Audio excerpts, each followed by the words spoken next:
প্ৰথম প্ৰশ্ন কোনবিধ চৰাইয়ে পোনে পোনে সূৰ্যৰ ফালে চাব পাৰে শুদ্ধ উত্তৰটো হ'ল ঈগল পৰৱৰ্তী প্ৰশ্ন পলিঅ' ধনুষ্টংকা ডিপথেৰিয়া আৰু হুপিংকা এইবোৰ কোন ভাইৰাছৰ পৰা হয় শুদ্ধ উত্তৰটো হ'ল পলিঅ' ভাইৰাছৰ পৰা পৰৱৰ্তী প্ৰশ্ন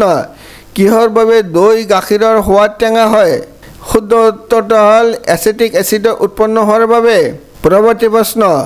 আহাৰ গুৰি কৰিবলৈ কোন দাঁত ব্যৱহাৰ কৰা হয় শুদ্ধ উত্তৰটো হ'ল পেশকী দাঁত পৰৱৰ্তী প্ৰশ্ন ভাৰতৰ চেণ্ট্ৰেল ড্ৰাগ ৰিচাৰ্চ ইউনিভাৰ্চিটিটো ক'ত অৱস্থিত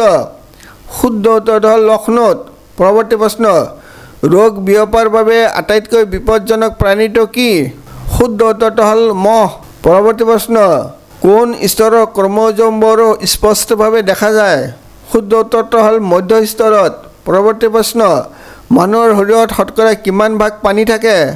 শুদ্ধ উত্তৰটো হ'ল প্ৰায় 70 ভাগ পৰৱৰ্তী প্ৰশ্ন কোন গ্ৰুপৰ লোকে সকলো গ্ৰুপৰ তেজ ল'ব পাৰে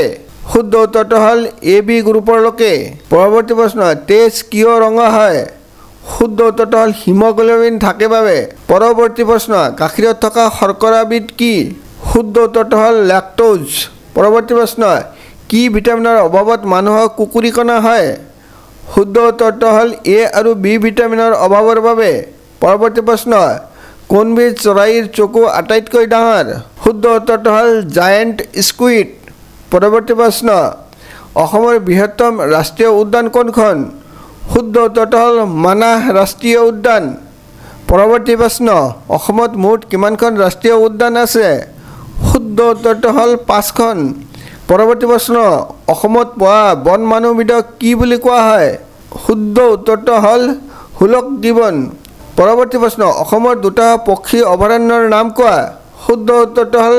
পানী দিহিং আৰু দীপৰ বিল পৰৱৰ্তী প্ৰশ্ন দেওহাঁহৰ বৈজ্ঞানিক নাম কি শুদ্ধ উত্তৰটো হ'ল কাইচিনা চটুলতা ভিডিঅ'টো চোৱাৰ বাবে অশেষ ধন্যবাদ।